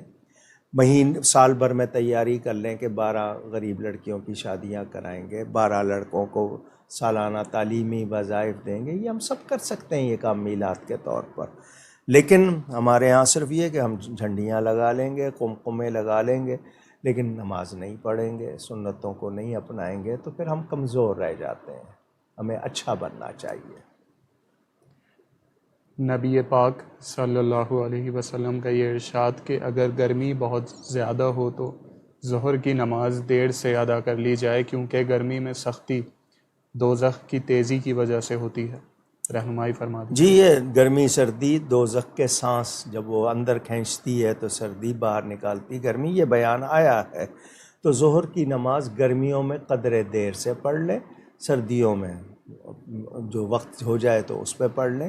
آسانی رکھی گئی ہے، لوگوں کی سہولت رکھی گئی ہے. مثلا یہ کہ 1:30 بجے بالعموم ہوتی ہے، تو اگر وہ کوئی 2:30 بجے کر لے گا تو غلط نہیں ہوگا. 3 بجے کر لے، تھوڑا سا شدت کم ہو جائے اس کی دھوپ کی، یا جو بھی وقت ہے اگر زیادہ بھی اس میں ہوتا ہے وقت پہ پڑھے. لیکن یہ آسانی کے لیے ہے. لیکن لوگ جو ہیں اب تو ایئر کنڈیشن مسجدیں بن گئی ہیں، پنکھے لگے ہوئے. صحابہ کہتے ہیں ہمارے ماتھے جلتے تھے، گرمی سے بھی اور زمین بھی گرم ہوتی تھی. ہمارے پاس بہترین مسجدیں، ہم پھر بھی نہیں آتے، آباد نہیں رکھتے. جنت میں جانا چاہتے ہیں، مسجد تک جانے کی ہمت نہیں ہے. جنید آفریدی صاحب کا سوال کہ متعدی بیماریوں کے متعلق بحیثیت مسلمان ہمارا کیا عقیدہ ہونا چاہیے؟ ہمیں نبی پاک صلی اللہ علیہ وآلہ وسلم کے ارشاد پر یقین ہونا چاہیے. بیماری کسی سے اڑ کر نہیں لگتی، مگر جو وائرس پھیلایا جاتا ہے، وہ پھیلایا گیا ہے تو اس میں آپ احتیاط کریں. مثلا دوسرے کا تولیہ، ٹاول، جراثیم ہیں اس کے. دوسرے کی کنگھی، کہتے ہیں جی لڑائی ہو جاتی، دشمنی ہو جاتی، جراثیم بھی ہوتے ہیں اس کے دوسرے اثرات. یہ احتیاط ہے، لیکن عقیدہ یہ نہیں ہے کہ اس کی وجہ سے لگی. کیونکہ حدیث شریف میں وہ شخص آیا تھا، میری اونٹوں کے ریوڑ میں ایک خارش زدہ اونٹ آیا، اس کی وجہ سے سب کو تکلیف ہو گئی، الرجی ہو گئی، وہ جو بھی پرابلم. اور میں سب سے پہلے کو کیسے ہوئی؟ تو یہ یقین نہ رکھے کہ اس طرح لگتی ہے، لیکن بے احتیاطی میں لگ سکتی ہے. آپ اگر احتیاط نہیں کریں گے تو احتیاط کریں، مگر یہ یقین نہ رکھیں کہ اڑ کے لگتی ہے، جس کو تعدی کہتے ہیں. البتہ کوئی وائرس پھیلایا جائے، پانی میں ڈال دیا ہے، ہوا میں ڈال دیا ہے، غذا میں ڈال دیا ہے. اب مکھیاں بیٹھی ہوئی ہیں، پھل بیچ رہے ہیں، کاٹا ہوا پھل ہے، اس پہ مکھیاں طرح طرح کی چیزیں بیچ رہی ہیں، پھر آپ کہہ رہے ہیں کہ نہیں جی. تو آپ نے خود اگر یہ کیا ہوا ہے تو بے احتیاطی ہے. جبکہ مسلمان کے ہاں صفائی نصف ایمان ہے، اور مسلمان میں ہی نہیں نظر آ رہی، باقی جگہوں پہ نظر آتی ہے. تو یہ ہماری غلطی ہے. علینا طارق صاحبہ کا سوال کہ جدید سائنسی تحقیق دن میں 7 سے 9 گھنٹوں کی نیند کی تلقین کرتی ہے، کیا طب نبوی میں ہمیں نیند کی کوئی کم از کم مجوزہ حد ملتی ہے؟ جی اس میں یہ ہے کہ عشاء کے بعد سو جائیں، تہجد تک 6 گھنٹے، 6 سے 8 گھنٹے، 6 گھنٹے سے کم نہ ہو، 8 گھنٹے سے زیادہ نہ ہو۔ یہ اس کے حوالے سے کچھ ایسے اشارے مل جاتے ہیں۔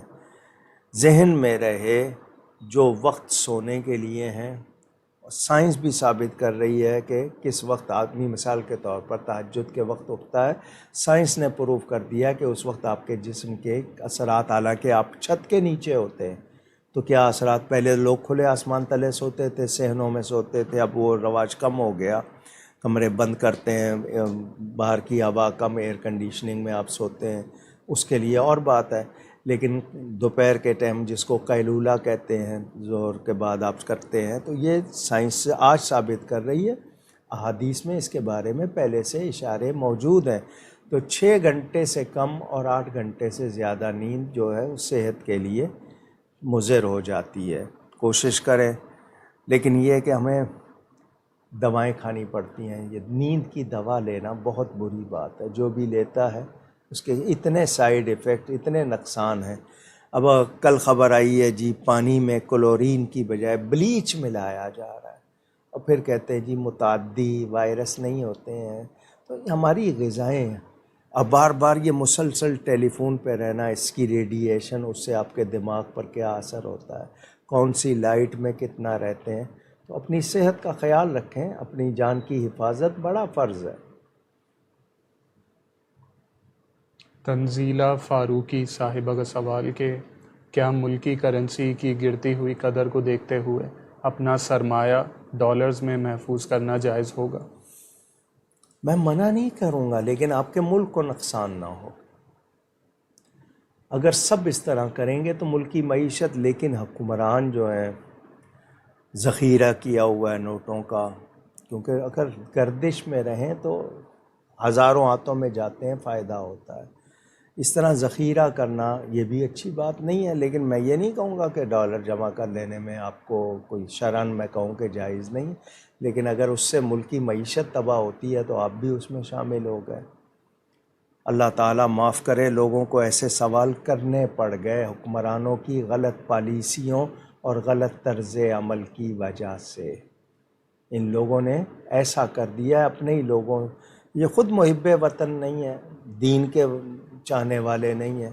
اللہ تعالیٰ ہمیں اچھے حکمران عطا فرمائے۔ میں نے آج پڑھا تھا، مجھے کسی نے بھیجا، اگر صحیح ہے کہ 192 journals, retired journals Canadian nationality لے چکے ہیں، اگر یہ خبر صحیح ہے مجھے بتائیں، پھر باقی لوگوں پر کیا اثر پڑے گا؟ ہمارے حکمران جتنے سیاست والے سب باہر چلے جاتے ہیں، عدلیہ والے باہر چلے جاتے ہیں، آپ کیا تاثرات دے رہے ہیں؟ اگلا سوال ذیشان قریشی صاحب کا کہ اولیاء اللہ کے مزارات پر اکثر خواتین کا بھی رش ہوتا ہے، کیا پھر وہاں مردوں کا جانا جائز ہوگا؟ اختلاط مکس نہیں ہونا چاہیے، اگر جاتی ہیں تو پردے کا انتظام ہونا چاہیے ان کے لیے، اور وہ با پردہ جائیں، محرم کے ساتھ جائیں۔ جس طرح کر رہی ہیں آج وہ غلط طریقے ہیں، بے پردہ جاتی ہیں، وہاں آوازیں لگاتی ہیں، غیر شرعی، غلط ہے۔ اگر جاتی ہیں، پردے کا انتظام ہے، شریعت کے مطابق با پردہ جاتی ہیں، محرم کے ساتھ جاتی ہیں، اور کوئی غیر شرعی کام نہیں کرتے تو گنجائش ہوگی، لیکن جس طرح کر رہی ہیں وہ کوئی طریقہ درست نہیں ہے۔ ریحان شیخ صاحب کا سوال کہ قرآن پاک اگر غلطی سے گر جائے تو کیا اس کا کوئی کفارہ ہوگا؟ جی پہلے تو اس کو چوم کے سر پہ رکھیں ادب سے، اور چونکہ آپ سے ہوئی ہے اپنی حیثیت کے مطابق کچھ نہ کچھ راہ خدا میں کسی مستحق کو دے دیں، صدقے کے طور پر۔ آپ سے ہوا ہے کلام اللہ کے بارے میں، تاکہ آپ کو احساس رہے کہ مجھ سے کوتاہی ہوئی ہے، یہ اس کے ادب کی وجہ سے احساس رکھے تو کچھ نہ کچھ دے دے اور توبہ کرے۔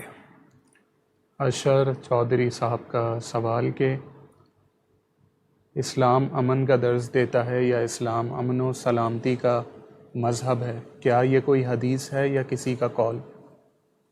قرآن کریم کی آیتیں پڑھیں، لفظ اسلام کے معنی کیا ہیں، سلامتی ہے اس میں، ایمان میں امن کا لفظ موجود ہے، اسلام میں سلامتی موجود ہے۔ اسلام کی تعلیم ہے کہ من سلم المسلمون من لسانہ و یدہ، مسلمان کون ہے؟ جس کے ہاتھ اور زبان سے دوسرے مسلمان محفوظ رہیں۔ تو سلامتی ہر جگہ قرآن کی آیات میں بھی ہے۔ تو مطلب یہ ہے کہ اسلام خون ریزی کا دین نہیں ہے، فساد کا دین نہیں ہے۔ اسلام امن و سلامتی کا علم بردار ہے۔ اس میں آیات بھی موجود ہیں، احادیث بھی موجود ہیں۔ تعلیمات کیا ہیں؟ ایک ایسا معاشرہ جس میں انسان عزت اور سلامتی کے ساتھ رہے، اس کو اس کی جان اس اپنے لیے بھی اور دوسروں کے لیے بھی نفع والی ہو، فساد والی نہ ہو۔ جہاد کیوں کیا جاتا ہے؟ جیسے زخم ہو جائے آپریشن کراتے ہیں، اسی طرح جہاں بھی کہیں بے دینی الحاد ہوگا اس کو ختم کرنے کے لیے۔ یہ نہیں ہے کہ آپ کھلے عام چلا دیں کہ غیر مسلم پہ تلوار چلا دیں۔ جہاد کے لیے اس کی شرائط ہے، سارا کچھ موجود ہے۔ تو اسلام دین ہی سلامتی کا ہے اور امن کا ہے، سکھاتا بھی امن و سلامتی ہی ہے۔ ہمارا حسن صاحبہ کا سوال کہ ایمان اور عقیدے میں کیا فرق ہے اور ان دونوں کے متعلق کیا احکام بیان کیے گئے ہیں؟ عقیدوں کے مجموعے کو آپ ایمان کہہ لیتے ہیں۔ عقیدہ قلبی نظریہ، ایمان یقین کو کہتے ہیں، جس بات پر میرا یقین، تو جس عقیدے پر میرا یقین وہ میرا ایمان ہے، اس کا مجموعہ ہو جاتا ہے۔ حضور صلی اللہ علیہ وسلم سے سوال کیا گیا مل ایمان یا رسول، تو اللہ تعالیٰ کو ماننا، ایمان کے ایک معنی ماننا۔ تو آمنت باللہ ہم کہتے ہیں فرشتوں کو، کتابوں کو، رسولوں کو، جنت دوزخ کو، مرنے کے بعد کی زندگی کو ہم مانتے ہیں، یہ ایمان ہے۔ اب اس میں صحیح طرح ماننا، صحیح تو عقیدہ جو قلبی نظریہ قرآن حدیث کے مطابق دل میں جم گیا ہے اس کو عقیدہ کہتے ہیں۔ تو اس کے مجموعے کو، ایمان کے ان ساری چیزوں کو ہم مانتے ہیں۔ یہ آج کا آخری سوال، انشاءاللہ جو سوالات رہ جائیں گے وہ اگلی نشست میں ابتدا میں لے لیے جائیں گے۔ آپ لوگ اپنے سوالات اسی لائیو اسٹریم کے کامنٹ سیکشن میں لکھ سکتے ہیں، اکاڑوی فورم کے لائیو اسٹریم کے کامنٹ سیکشن میں بھی اور اکاڑوی ڈیجیٹل میڈیا کے بھی۔ اس کے علاوہ دونوں پیجز کے ان باکس آپ کے پاس موجود ہیں، واٹس ایپ میسنجر کی سہولت آپ کے پاس موجود ہے۔ ان تمام ذرائع سے اگلی نشست سے پہلے آپ اپنے سوالات ہم تک پہنچا سکتے ہیں، نہ صرف نشست سے پہلے، دوران نشست بھی انشاءاللہ آپ ان ذرائع سے ہم تک سوالات پہنچا سکیں گے۔ آج کا آخری سوال محمد شفیع صاحب کا کہ اگر کوئی کھانا سامنے رکھا جائے اور وہ ہمیں پسند نہ ہو تو کیا اسے ترک کیا جا سکتا ہے؟ توہین نہ کریں، اگر کوئی چیز ناپسند ہے نہیں کھائیں، لیکن اس کے بارے میں نامناسب لفظ نہ کہیں۔ پکانے میں کمی رہ گئی ہے یا آپ کو طبعاً کوئی چیز پسند نہیں ہے تو اللہ کی نعمت ہے، اس کی اہانت،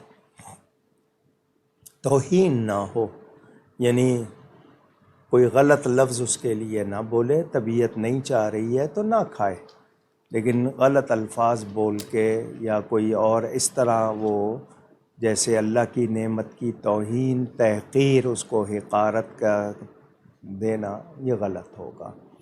یہاں ماں باپ کو چاہیے بچوں کو بچپن سے اللہ کی نعمتوں کا شکر سکھائیں۔ وہ ان کو کولڈ ڈرنکس میں، ٹافیز، کینڈیز میں لگا دیتے ہیں، بچوں کو پھر عادت ہو جاتی ہے، وہ چیزیں پھینک بھی دیتے ہیں غذا کی۔ تو یہ بچپن سے ہی ان کو ادب سکھائیں اور اللہ کا شکر سکھائیں کہ اللہ کی نعمتیں ہیں۔ پانی جیسی کون سی چیز ہے مگر آپ ان کو مختلف بیوریجز پہ لگا دیتے ہیں جو صحت کے لیے بھی اچھے نہیں ہوتے۔ اسی طرح بچوں سے شروع میں ہی بے ادبی شروع ہو جاتی ہے، کھانوں کی توہین شروع ہو جاتی ہے۔ تو ماں باپ کو چاہیے چھوٹی عمر سے بچوں کو، یعنی کوئی کھانے کی چیز گرے تو اس کو اٹھاؤ، اکثر سکھاتے ہیں چوم لو، تاکہ رزق ہے، اور یہ توہین ہو اس کی یا ناراض ہو جائے تو پھر دوبارہ رخ نہیں کرتا۔ کتنے لوگوں کو دیکھا روٹی کی توہین کرتے ہوئے کچرے میں پھینک دیتے ہیں، تو یہ بہت غلط بات ہے۔ اللہ کی نعمتیں ہیں، رزق ہے اس کا دیا ہوا، تو قدر سکھانی چاہیے۔ کوئی چیز ناپسند ہو آپ نہ کھائیں، لیکن اس کے لیے غلط لفظ یا غلط انداز اختیار نہ کریں۔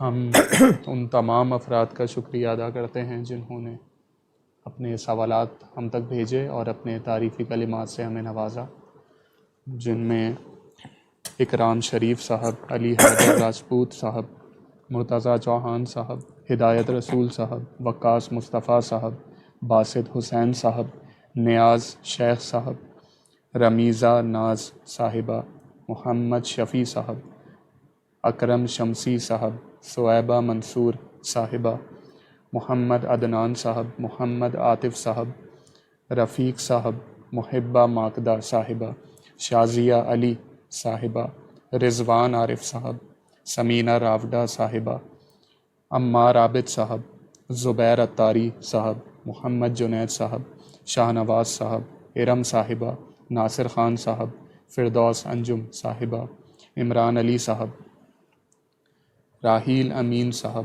عباس علی صاحب، عبد المتین رضوی صاحب، مہک نوری صاحبہ، محمد علی صاحب، مخدومی صاحب، نورانی منصور صاحب، عائشہ صاحبہ، شعیب صاحب، ریاض احمد صاحب، عدیل صاحب، امرین صاحبہ، طاہا صدیقی صاحب، مظفر صابر صاحب، فروہ انصاری صاحبہ، سلیم صاحب، اسرار علی صاحب، اکبر حسین صاحب، ثنا سعید صاحبہ، منیر احمد صاحب، جنید آفریدی صاحب، علینا طارق صاحبہ، تنزیلہ فاروقی صاحبہ، ذیشان قریشی صاحب، ریحان شیخ صاحب، محمد احمد صاحب، اشر چودھری صاحب، عارفہ عارف صاحبہ، عمارہ حسن صاحبہ اور عبد الستار صاحب، اور جن جن کے نام شامل نہ ہو سکے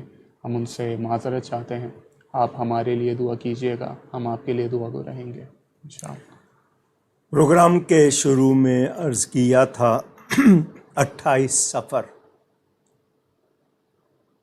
نبی کریم صلی اللہ علیہ وسلم کے شہزادے حضرت سیدنا امام حسن رضی اللہ تعالی عنہ کا یوم شہادت۔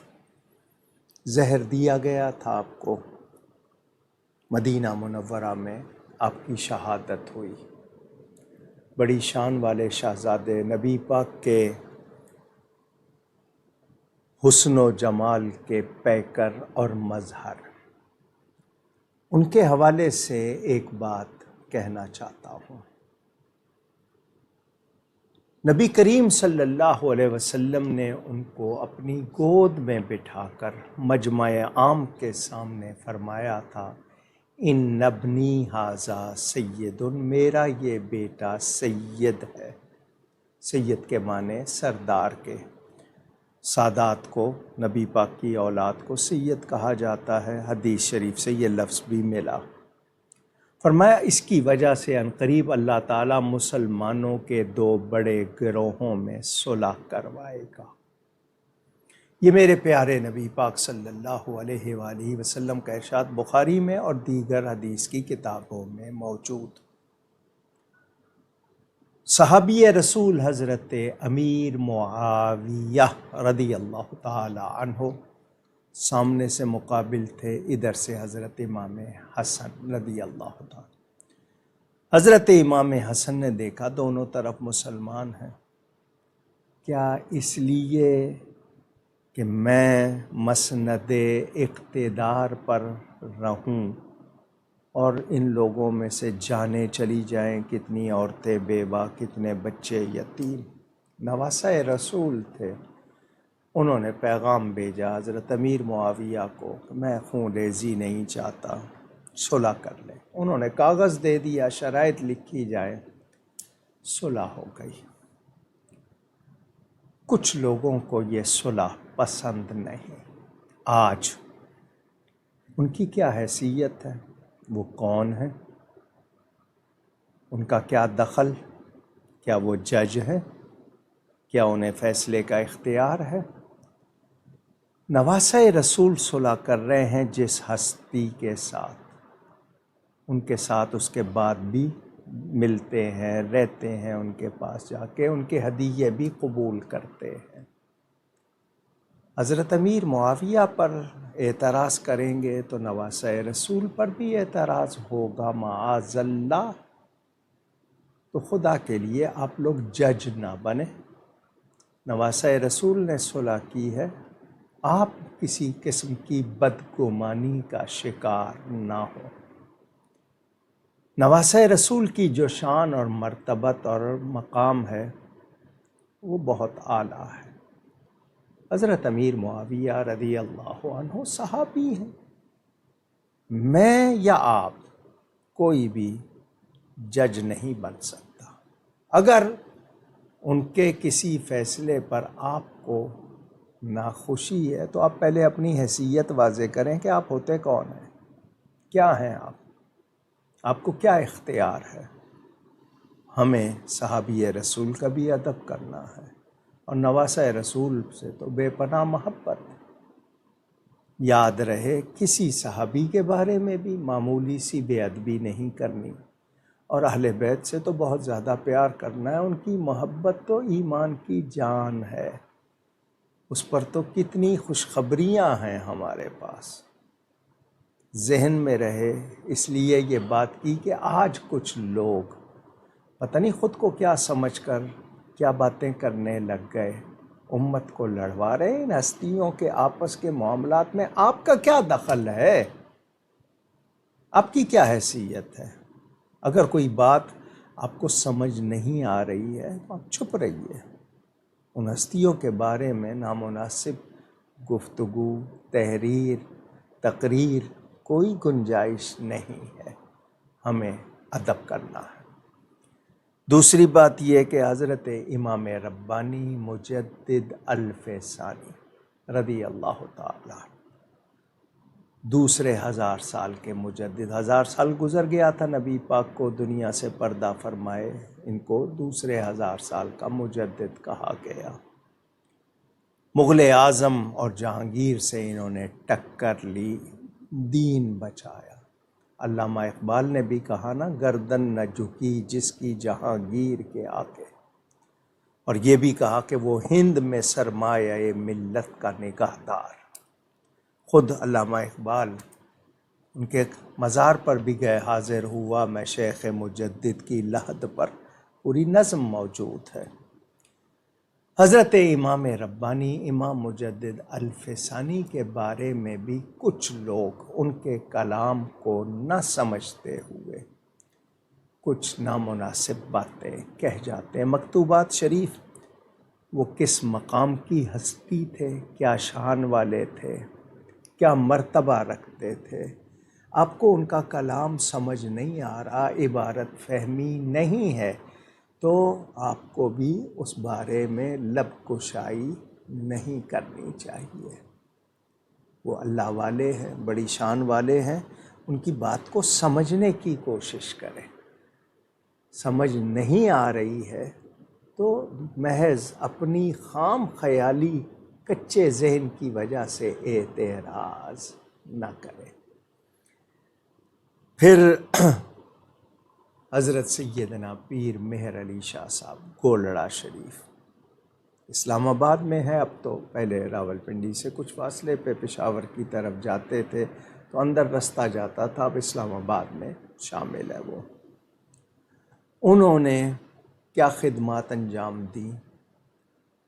مرزا قادیانی نبوت کا جھوٹا دعوے دار حضرت پیر مہر علی شاہ صاحب سب کی متفقہ امیر چنے گئے، اور وہ ہستی جنہوں نے کھلا چیلنج دیا اور مرزا ان کے سامنے نہیں آیا۔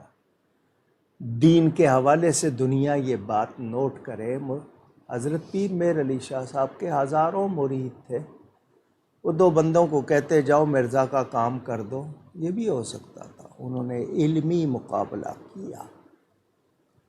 یاد رہے مسلمانوں کے بارے میں جو لوگ آج دہشت گرد، انتہا پسند، یا بنیاد پرست اور طرح طرح کے تانے دیتے ہیں، وہ دیکھیں آج غیروں کا کردار دیکھیں، وہ مسلمانوں کے خلاف کیا کچھ کر رہے ہیں۔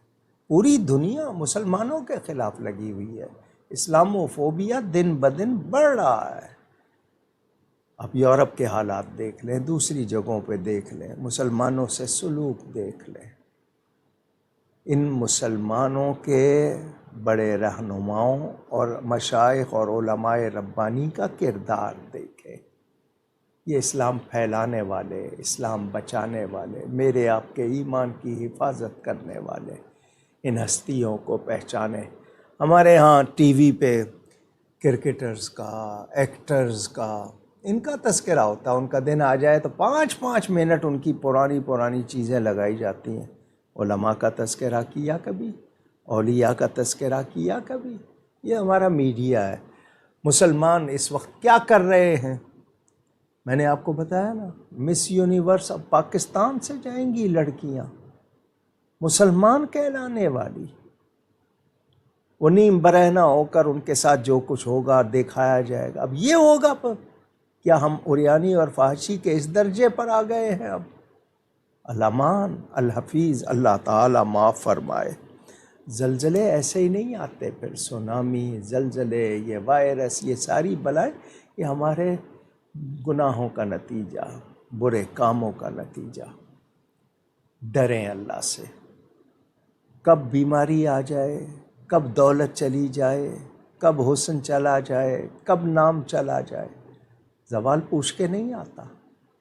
ڈرنا چاہیے اللہ تعالیٰ سے، ہر وقت معافی چاہنی چاہیے۔ میلاد شریف کا مہینہ آ رہا ہے، اگلی نشست ماہ میلاد میں۔ اللہ تعالیٰ ہمیں اس کا استقبال کرنے اور اس میں نبی پاک صلی اللہ علیہ وسلم کی سچی غلامی اختیار کرنے کی توفیق عطا فرمائے۔ میلاد شریف کے مہینے کا محبت سے، عقیدت سے استقبال کیجیے۔ میں نے آپ سے کہا میلاد منانے کے طریقے بھی کچھ آپ کو بتائے، اپنائیے، محبتیں بانٹیے، اپنے ماحول سے نفرتیں دور کیجیے، گھروں میں ماحول اچھا کیجیے، محلے میں، شہر میں، ملک میں، پتہ چلے یہ نبی پاک صلی اللہ علیہ وآلہ وسلم کے ماننے والوں کا ملک، ان کے غلاموں کا ملک۔ ہم کرنا چاہیں تو ایک ارادے کی دیر ہے، ارادہ کیجیے، انقلاب لائیے، مصطفی انقلاب، محمدی انقلاب، نورانی انقلاب، اسلامی روحانی انقلاب۔ انقلاب تبدیلی کو کہتے ہیں، کیونکہ اللہ کا وعدہ ہے جب تک کوئی قوم خود اپنی حالت کو بدلتی نہیں، اللہ تعالیٰ اس کو نہیں بدلتا۔ ہمیں اختیار کرنا ہوگا، اور نبی پاک کی غلامی سے بہتر کس کی غلامی ہو سکتی ہے؟ یورپ کی غلامی، غیروں کی غلامی؟ ان کی غلامی اختیار کریں جن کی غلامی آپ کو اللہ کا پیارا بنا دیتی ہے۔ اپنے بچوں کو، اپنے گھر والوں کو حضور صلی اللہ علیہ وسلم کی محبت سے آگاہ کیجیے، ان کی شان سے آگاہ کیجیے۔ والد صاحب قبلہ رحمۃ اللہ علیہ کی کتاب ذکر جمیل اردو انگلش میں موجود ہے، برکات میلاد شریف موجود ہے، الذکر الحسین فی سیرت النبی الامین، یہ میرے والد صاحب قبلہ کی کتاب ہے۔ میلاد پر اعتراض کرنے والوں کو جواب دینا ہو تو میری کتاب اسلام کی پہلی عید انگلش میں بھی ہے، اردو میں بھی ہے، ضیاء القرآن پبلیکیشن سے چھپی ہوئی۔ میرے نام کا پیج ہے کوکب نورانی ukadvi.com، اس پر یہ کتابیں موجود ہیں۔ یہ انٹرنیٹ والے اگر چارجز لیتے ہیں تو نہیں، میری طرف سے یہ آپ کو فیس بک پہ بھی ملیں گی، چڑھا دی جائیں گی۔ اور عید کے حوالے سے جو لوگ اعتراض کرتے ہیں عید میلاد النبی، انہوں نے منانا نہیں، ان کو کون کہتا ہے مناؤ، مگر جو منا رہے ہیں ان کو غلط نہ کہو۔ ہم مناتے ہیں، مناتے آ رہے ہیں، انشاءاللہ مناتے رہیں گے، رہے گا یوں ہی ان کا چرچا رہے گا، پڑے خاک ہو جائیں جل جانے والے۔ تو انشاءاللہ اہل ایمان میلاد شریف منائیں گے۔